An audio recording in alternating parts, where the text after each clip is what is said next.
ವಿಜಯನಗರ ಜಿಲ್ಲೆಯ ಹೊಸಪೇಟೆ ಪಟ್ಟಣದ ಸರ್ಕಾರಿ 100 ಹಾಸಿಗೆ ಆಸ್ಪತ್ರೆಗೆ ಸಂಪರ್ಕ ಕಲ್ಪಿಸುವ ಪ್ರಮುಖ ರಸ್ತೆಗಳಲ್ಲಿ ಬಿದ್ದಿರುವ ಬೃಹತ್ ಕಂಟಕವನ್ನು ಮುಚ್ಚುವಂತೆ ಆಗ್ರಹಿಸಿ ದಲಿತ ಸಂಘಟನೆಗಳ ಕಾರ್ಯಕರ್ತರು ಇಂದು ದಿಢೀರ್ ರಸ್ತೆ ತಡೆದು ಆಕ್ರೋಶ ವ್ಯಕ್ತಪಡಿಸಿದರು.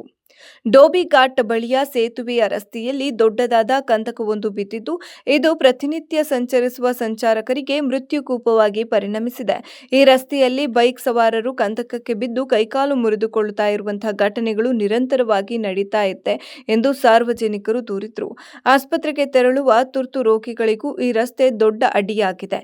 ರಸ್ತೆ ದುರಸ್ತಿಗೆ ಒತ್ತಾಯಿಸಿ ಪ್ರತಿಭಟನಾಕಾರರು ರಸ್ತೆಯ ಮಧ್ಯೆಯೇ ಕುಳಿತು ಪ್ರತಿಭಟನೆ ನಡೆಸಿದ ಪರಿಣಾಮ ವಾಹನ ಸಂಚಾರ ಸಂಪೂರ್ಣವಾಗಿ ಅಸ್ತವ್ಯಸ್ತಗೊಂಡು ಟ್ರಾಫಿಕ್ ಜಾಮ್ ಉಂಟಾಗಿತ್ತು. ಈ ಸಂದರ್ಭದಲ್ಲಿ ಪ್ರತಿಭಟನಾಕಾರರು ಮತ್ತು ಪೊಲೀಸರ ನಡುವೆ ತೀವ್ರ ವಾಗ್ವಾದ ಕೂಡ ನಡೆಯಿತು. ಇನ್ನು ಸ್ಥಳದಲ್ಲಿ ಟ್ರಾಫಿಕ್ ನಿಯಂತ್ರಿಸಲು ಪೊಲೀಸರು ಹರಸಾಹಸ ಪಡಬೇಕಾಯಿತು.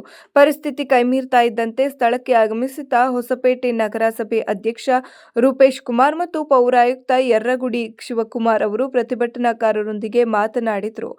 ಈಗಾಗಲೇ ರಸ್ತೆ ದುರಸ್ತಿಗೆ ಅನುದಾನ ಬಿಡುಗಡೆಯಾಗಿದ್ದು, ಶೀಘ್ರದಲ್ಲೇ ಟೆಂಡರ್ ಪ್ರಕ್ರಿಯೆ ನಡೆಸಿ ಕಾಮಗಾರಿ ಆರಂಭಿಸಲಾಗುತ್ತೆ ಎಂದು ಭರವಸೆಯನ್ನ ನೀಡಿದರು.